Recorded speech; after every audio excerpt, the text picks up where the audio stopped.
I was in Brazil in 2003 for the Abu Dhabi World Championships.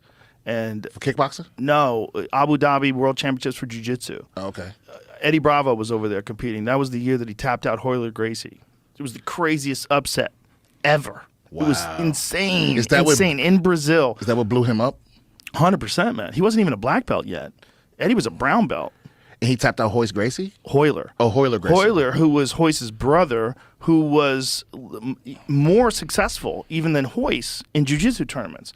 He's like one of the greatest Gracies of all time in terms of his accomplishments in winning world jiu-jitsu tournaments. He was the man. What did he tap him with? A triangle off his back. It was amazing. It was amazing. When he locked it in, he went for an omoplata. Royler defended the omoplata and exposed his side. And Eddie had, like we were talking about legs that can move like hands, that's Eddie's legs. He has crazy leg dexterity. He can do a lotus position. Like, he could just, like, put himself in a lotus position. Like, whoosh, whoosh. BJ Penn can do that, too. Really? They didn't have to use their hands. Like, Eddie Bravo can put his legs behind his head. He has crazy flexibility and leg dexterity. It's very surprising. So if you're in his guard, you're fucked. And Royler didn't know it. And he was in Eddie's guard, and Eddie just slapped that triangle on him and then started pulling the head, and then Royler tapped, and it was insane. I was crying. Oh, Dude. man. Yeah, I can't imagine. Shit. I'll cry right now. Did he even know? Like, did he think he was going to win? Oh, he had already beat Gustavo Dantes, who was also a world champion. He tapped him before that. That was his first match. He got his back and tapped him. And then he had this big match with Royler, and they shut off all the other matches and put, like, all the cameras on this one thing. So there's footage. Yes. Oh, I want to see it. Yes, you want to see it? Yeah. It's one of the greatest experiences of my life. I get emotional right now. Yeah, because I can't even imagine. See, that's real love for your homie.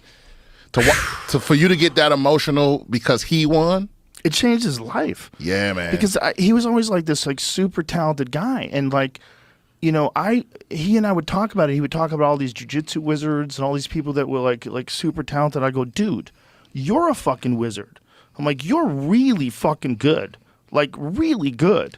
And he didn't want to kind of believe it for some strange reason. He was very humble about his jiu-jitsu. He knew he was pretty good, and then he started winning tournaments, and he won the Abu Dhabis. And then the West Coast trials, and so he made it to Brazil. And so this is him against Royler Gracie, who is the fucking man. And Royler's on top of him, right? Now Royler has gotten to side control, but Eddie does this thing called the jailbreak. Look how he retains guard. It's the brilliant use of his legs because, again, he has this insane leg dexterity. So here, Royler is defending, and then he catches him. See that? Because Eddie had his wrist and it looked like he was trying to set up an omoplata, and then he locks him up in a fucking triangle. And look at him squeezing. Royler's fucked. And he's trying to get out here. But this is just death. And then Eddie finally grabs the head. And when he grabs the head with the squeeze, Royler's tapping. And that's it. And so Eddie walks up, and this is what he said. He said he couldn't believe it, but he walked around with his arms up in the air like he knew it was going to happen. But while he was walking around, like he did a play-by-play of it on my podcast. And while he was walking around, he's like, I can't believe it. I can't believe it. Then Royler hugs him, and then he looks at me and he goes like this, like, huh?